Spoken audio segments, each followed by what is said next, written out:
We as Kengen, I can say we are suffering because our machines are not getting as much water as we were expecting, because we were expecting to do generation for longer periods.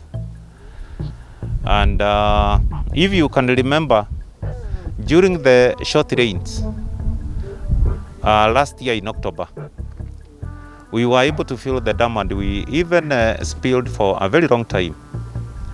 But this time, when we were expecting to get even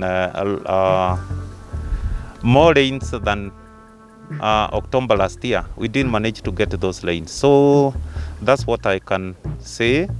The climate has affected us in a way, because our dam levels are still low, 1054.40 meters above sea level this time. And normally, most of the time during the long rains, we are able to fill the dam and even spilling. Yeah, because we are at 1054.40 meters above sea level, and the spilling level is 1056.5 meters above sea level. So if you do the calculation, you will find that we are 2 meters, approximately 2 meters below the spilling level. In fact, the future plans for Kengen is to do the lacing of the dam wall by 1.5 meters, and now it is at the feasibility study level stage, not level stage.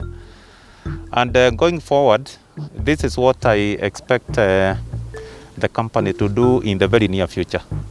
And by doing that, we should be able to store more water in the dam, so that we can generate more and even sell more power to Kenya Power, and it will increase the revenues for the company, which is Kengen.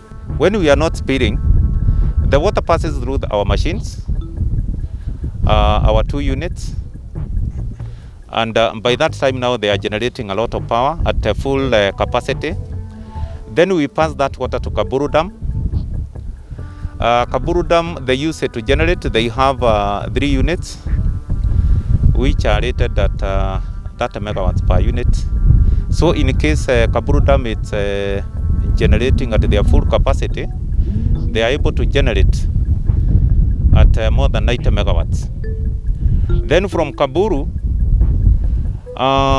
the water passes to Gitaru. And Gitaru, it's a slightly smaller dam compared to Masinga, and also compared to Kaburu Dam.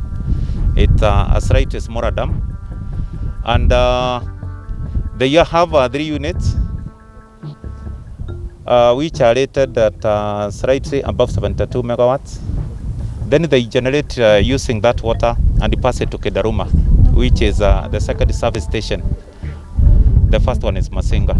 Then at Kedaruma has 3 units, which are rated at about 24 megawatts, and they generate using the same water and pass it to Kiambere.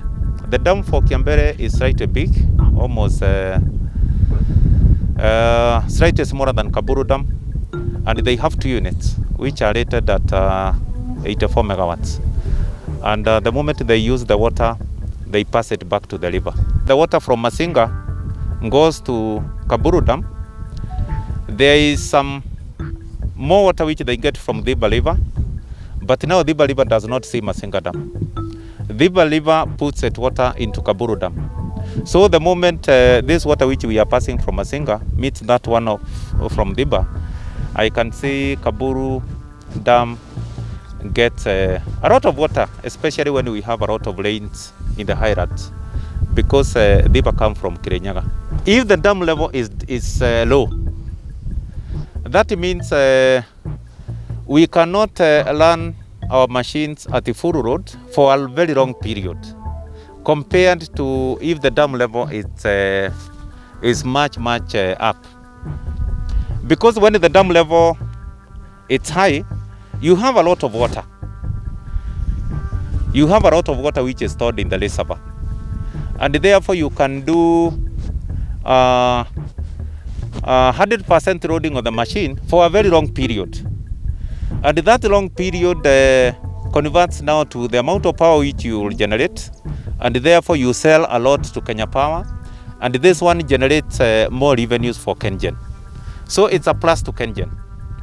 If the level is brought up by 1.5 meters, we are able now to store more water.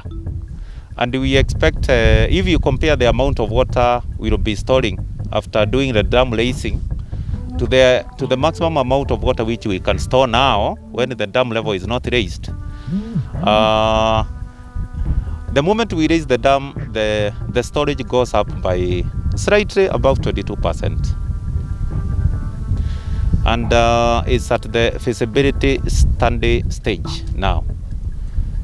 So in the very near future, we should be able to implement the project and store a lot of water in our dam.